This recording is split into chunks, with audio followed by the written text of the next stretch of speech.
روزے قیامت کی قسم کھاتا ہوں اور نفس لوامہ کی قسم کھاتا ہوں کہ سب لوگ اٹھا کر کھڑے کیے جائیں گے۔ کیا انسان یہ خیال کرتا ہے کہ ہم اس کی بکھری ہوئی ہڈیاں اکٹھی نہیں کریں گے؟ ضرور کریں گے، اور ہم اس بات پر قادر ہیں کہ اس کی پور پور درست کر دیں۔ مگر انسان چاہتا ہے کہ آئندہ بھی خود سری کرتا چلا جائے، پوچھتا ہے کہ قیامت کا دن کب ہوگا۔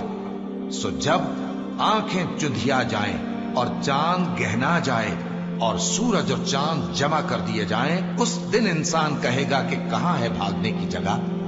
کہیں نہیں، کوئی جائے پناہ نہیں۔ اس روز تمہارے پروردگار ہی کے پاس تمہیں جا ٹھہرنا ہے۔ اس دن انسان کو جو عمل اس نے آگے بھیجے اور جو پیچھے چھوڑے ہوں گے سب بتا دیے جائیں گے۔ بلکہ انسان آپ اپنا گواہ ہے، اگرچہ عذر و معذرت کرتا رہے۔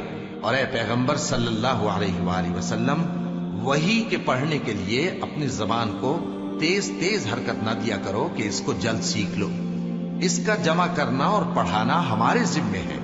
سو جب ہم اسے پڑھا کریں تو تم اس کو سنا کرو اور پھر اسی طرح پڑھا کرو۔ پھر اس کے معانی کا بیان بھی ہمارے ذمے ہے۔ مگر لوگو، تم دنیا کو دوست رکھتے ہو اور آخرت کو چھوڑے دیتے ہو۔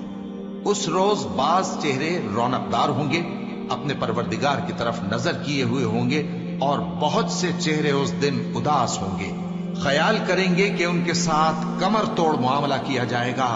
ہاں، جب جان گلے تک پہنچ جائے اور لوگ کہنے لگیں اس وقت کون جھاڑ پھونک کرنے والا ہے، اور اس جاں بلب نے سمجھا کہ اب جدائی کا وقت ہے اور پنڈلی سے پنڈلی لپٹ جائے، اس دن تجھ کو اپنے پروردگار کی طرف کھینچے چلے چلنا ہے۔ پھر ایسے مغرور نے نہ تو پیغمبر صلی اللہ علیہ وآلہ وسلم کو سچا جانا اور نہ نماز پڑھی، لیکن جھٹلایا اور منہ پھیر لیا، پھر اپنے گھر والوں کے پاس اکڑتا ہوا چل دیا۔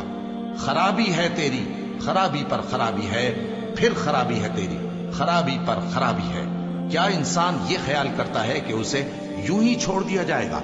کیا وہ منی کا جو ٹپکائی جاتی ہے ایک قطرہ نہ تھا، پھر لوتھڑا ہوا، پھر اللہ نے اس کو بنایا، سو اس کے اعضاء کو درست کیا، پھر اس کی دو قسمیں بنائیں، مرد اور عورت۔ کیا اس کو اس بات پر قدرت نہیں کہ مردوں کو زندہ کر دے؟